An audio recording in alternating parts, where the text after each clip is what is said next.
एकदमै राम्रै पढाइ हुन्छ। मेरो विद्यालयमा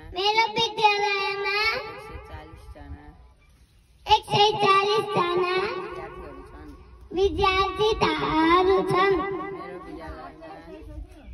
मेरो विद्यालयमा पिङ पनि छ। मेरो विद्यालयमा धारा छ जहाँ हामी